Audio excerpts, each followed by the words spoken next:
Kale mwena bali ku desktop tubalamuzaako nnyo. Eyo app bagiyita Countdown eri ku mukutu gwa Play Store n'emikutu emirala. Mbadde nkwegayirira teweetantala, togezaako okuba nga ogiteeka mu ssimu yo olw'ebintu ebigirimu.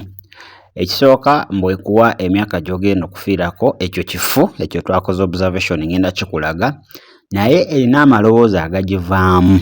Amaloboozi ago gali demonic, buli gakuyingira galeeta oba to attract spirits oba demons, era ogenda atandika okufuna ebirooto ebitali birungi. App eyo gyesonyiwe, togeza kugezesa nga ffe we twagezesezza woba tolina kukkiriza oba nga tonywedde mu Kristo, otherwise ogenda kuggulawo enzigi. So apps nnyingi eziri okwo naye nga bataddeko mitego omulabe.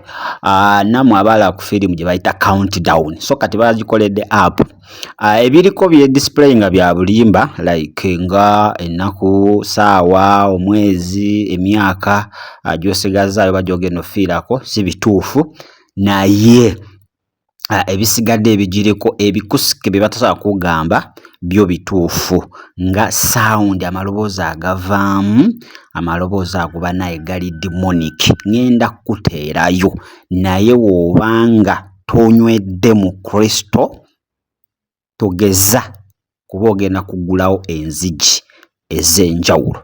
Twagigezeseza ku ssimu bbiri. Ku ssimu emu yaŋŋambye ngenda kufa nga nina emyaka 27, nagiweza dda n'engiyisa. Ku ssimu endala yaŋŋambye nga nina 50. So emyaka gy'ekuwa si mituufu, mifu, naye ekyama kirimu saawundi eyeekweseemu. Njagala owulirize ate tukomewo.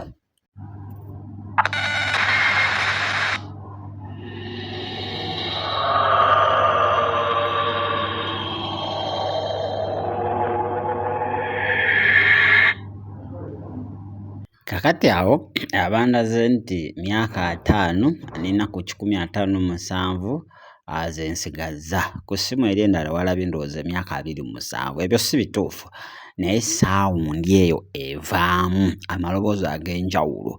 So buli w'ogiteeka mu ssimu app eyo eba information, etranslate oba etransportinga information. Kankwongere kale ndowooza kweno olaba yatulaze emyaka 27. Essimu zonna zaabadde zange, naye emyaka ngambye togitunuulira, wabula kye baagikweka mu saawundi eyo ewamba emmeeme ezo. Sooka owulirize, njagala obeere mwegendereza nnyo.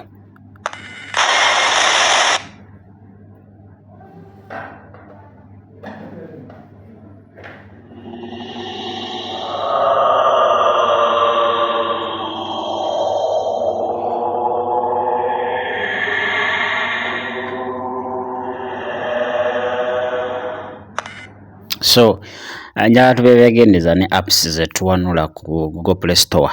Si kujjuza bujjuza ssimu yo, wabula londa ekintu ky'omanyi. Kati eyo app togeza nokkiriza mukwano gwo, muganda wo okuba nga agiteeka mu ssimu. Okitegeera app eyo ebba ebyama binga bifaananyi, maloboozi, ate ekyokubiri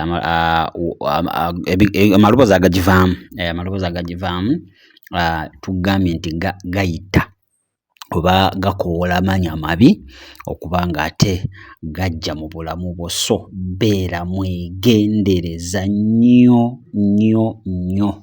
Oluusi n'abaana bammwe app ze babeera nazo mu masimu tugezengako okuba nga ate tukebera apps ezo. Omwana abeera ne app eyo gendola omwana atandika okukola ebintu ebitakwatagana, okulogootana. Kati w'ogiggulawo erina amaloboozi geekuwa ng'ogiggulawo. Leka nkulage, njagala owulirize bulungi amaloboozi ago ate otegeere nti omulabe ye yalumba dda. Tulina kuba nga ate twenyweza mu kusaba.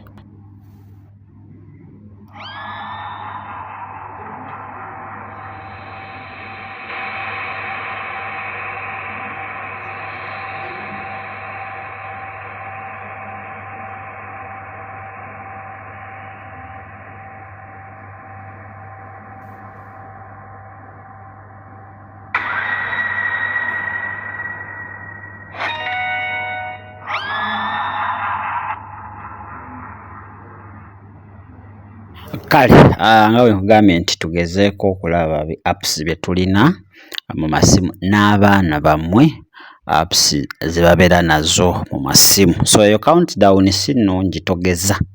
Nkubuuliriddewo teweetantala n'ogiteeka mu ssimu. Ffe twakikoze experiment aye twamaze kusaaba nnyo. Naye wonoogiteeka mu ssimu ng'oyagala kugezesa ebinaddirira tunenye ate gamba ate mu abatulaga ki app tukulaze kukubuulira kubanga singa tetukibalazeeko mwagambye biki ebyo, naye twagadde omanyi Omufirika ye waakulabako. So tubeere beegendereza nnyo ne app n'abaana baffe app ze balaba oba ze bagoberera. App ezimu mitego gyennyini.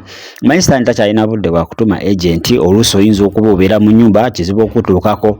Kati eyo app mu nnyumba yo mwennyini mwesobola okuba nga ekuinitiatinga n'ekudedicatinga ate n'ekukola ki, n'ekukwasa sitaani natandika okuba nga ate akukozesa emirimu gye nga waayagala. So gw'abadde agirina giggyeemu, abadde tagirina togeza. Tukwegayiridde n'okwegayirira kwa Mukama waffe Yesu Kristo, togeza n'ogezesa kubanga these are spiritual things. Mu nsi ey'omwoyo tebagezesa. Mu nsi ey'omwoyo yo waliyo reality, waliyo bya ddala, ebyokugezesa biri wano. So waliwo eyantaginga ku TikTok, waliwo omuvubuka eyali ayagamba app ekubuulira emyaka gy'onaafiirako emituufu.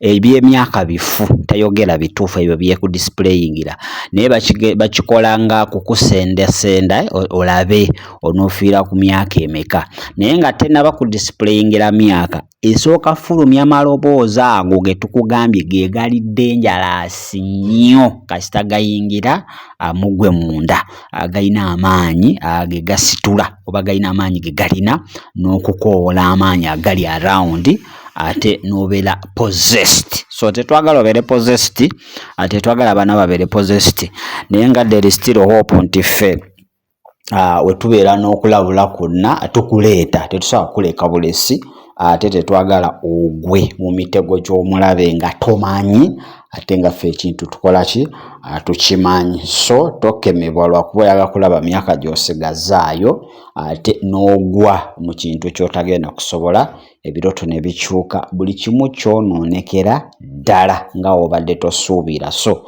abantu abamu enslave ourselves, tweteeka mu ki, tweteeka mu mbeera ate ezinaabeera enzibu ennyo nga kijja kwetaagisa omutango munene ogw'okwewaayo n'ebintu ebirala. Embeera eyo ate esobole okukola ki, esobole okuba nga ate eva mu bulamu bwo. Si buli kimasamasa nti zaabu Bayibuli wetu weeyogera. So naffe twegendereze nnyo. Kale kensembyayo akano kali eri mmwe abalaba There is Still Hope. Tulina channel gye twatandise bagiyita Tish TV. Eyo channel tugezaako okuba nga tutambuza information weeti mu bantu abatategeera lulimi Luganda. Kakati gw'obitegedde naye ate waliwo atabitegeera. So tukwegayirira n'okwegayirira kwa Mukama waffe Yesu Kristo, asaba linki ogigenda osubscribinge oba genda ku YouTube teekamu Tish TV TISAH then TV ate ojja giraba. Ziriyo nnyingi naye ate yaffe eriko ekifaananyi kyange. So n'okikola ojja kuba owagira omulimu. Channel eno kasita ekula ejja tuuka ku bantu bangi, naye webanga ekyali wano wansi ayinza obutayamba. So gendayo niwoba togenda biraba bambi subscribinga. So ekyo tukisabye gwe omulabi wa There is Still Hope ayagaliza abalala bategeere ebyo bye wategeera nabo basobole okuba nga bawona emitego gy'omulabi Sitaani. Bingi byoyize ku There is Still Hope wadde si byenjogera nti biyinza okuba nga bikugasiza, naye ate ebyo ebitono n'abalala bibagase. So subscribinga kweyo channel.